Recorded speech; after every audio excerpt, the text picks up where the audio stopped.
the woman about the modesty role. If there's a job, any job, which prevents you from doing the hijab not only of the body, not only of the clothes, the way you talk, the way you behave, the way you think, all this comes under hijab. This hijab which I spoke earlier about the hijab that the sister asked me, that's one part of hijab, that is the clothes. There are hadith in which the wives of the Prophet, they did cover their face. But everything what the Prophet did is not farz for us. Similarly for the wives of the Prophet, because the Ummul Mu'mineen, they were mothers of the believers, for them was a different degree. So they did cover their face, but it's not farz for all the women. So here if we analyze, sister, the hijab, besides hijab of the clothes, there's hijab way a person talks, the way a person behaves. And these people, when they talk about equality, when the Western world talks about equality, I ask them, that when men and women are equal, so why don't you have a boxing match between the men and women together? Why? They're equal. Even they agree that they are not equal. When you have a 100-meter sprint, why do the women run differently? Why do the men run differently? Why? Are they degrading the women? Yes or no?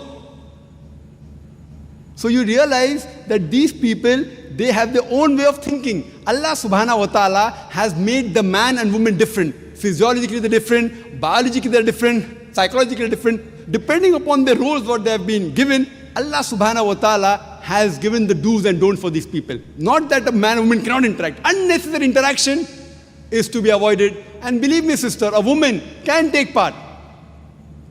We have examples, and if you hear my talk on women's rights in Islam, sister, there are various examples. Now in the Western world, when they sit for examination, men and women sit together. So there they consider them equal. But when they run a 100 meters dash or have a boxing match, they don't consider them equal. When the Western world can differentiate that here they can take part together, here they cannot take part, why can't our Creator Allah subhanahu wa ta'ala, who knows the best? So unnecessary interaction, sister, I call it the khutwatu shaitan. Allah says in the Quran, in Surah Baqarah, chapter number 2, verse number 168, Allah says, Ya ayyuhallazina amanu, O you believe, do not follow the footsteps of the devil. See, most of the places Allah says, do not follow the footsteps of the devil.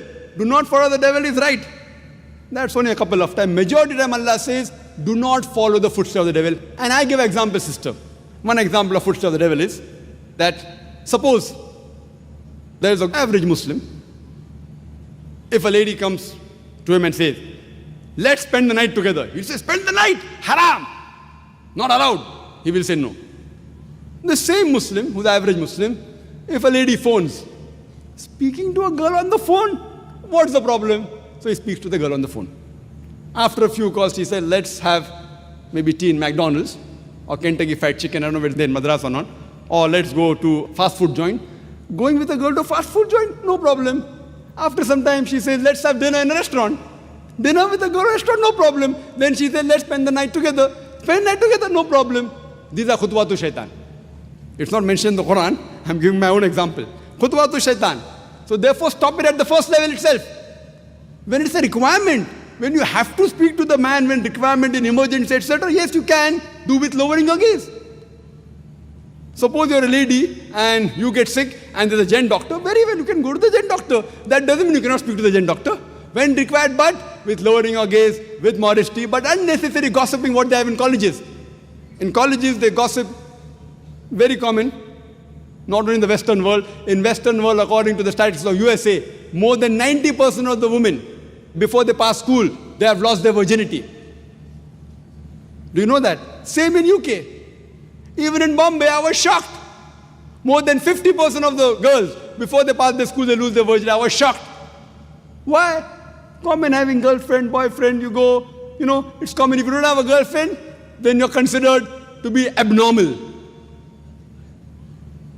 So the thing is, sister, these are khutwatu shaitan, and we want to uplift the women. And these people, in the name of trying to uplift the women, art and culture, no problem. They want to sell their daughters and their mothers on the screen. And someone told me, one of the ads which won an award, the BMW ad, somebody told me, the BMW ad, it's a car which is very famous. For the youngsters, like how Mercedes, Merc is a very famous car. For the youngsters, it's a BMW. There's a very famous ad, someone told me, there's a girl standing on a bikini in front of the car, and it says, test drive her now. Who, the girl or the car? What are they doing? They're selling our daughters. They are selling their sisters. We Muslims, we don't want that. In the name of upliftment, we don't want to sell our daughters, don't want to sell our sisters. We respect them, we love them, and we revere them. This is the reason, sister, this does not degrade the woman, it uplifts the woman. Hope that answers the question. My name is Abdul Quddus. I got one small question. Rasul Sallallahu Alaihi Wasallam in many hadiths, he has said there is a punishment in the khabars for the dead bodies, punishment in the khabar. But how about people who are not buried in the khabar? What type of punishment they get and how do they get it? Where do they get it? Assalamu alaikum. The brother posed the question that the hadith is there of Prophet Muhammad Sallallahu Alaihi Wasallam that in the qabr there is azab is there, reward is there, punishment is there. This is known as barzakh. Barzakh means an interim life. After a person dies and before he is resurrected, it's a barzakh, an interim life. So if those who are not buried, what about them? See, when the Prophet said in the qabr means after a person dies and before he is resurrected.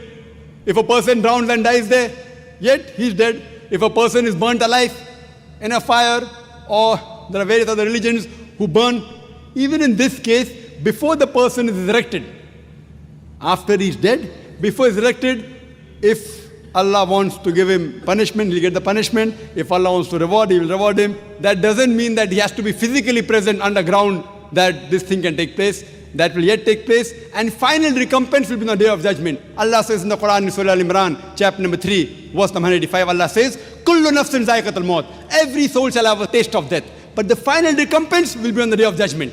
So when you lead this life is a test for the hereafter, according to Surah Mulk, chapter number 67, verse number 2. But you may get part punishment here, you may not get. You may get part reward here, you may not get. Part maybe in the barzakh, but the final hisab kitab, the final judgment will be when you are resurrected. And that will be the true judgment, and he is Malik Yawmiddin, he is the master of the day of judgment. Hope that answers.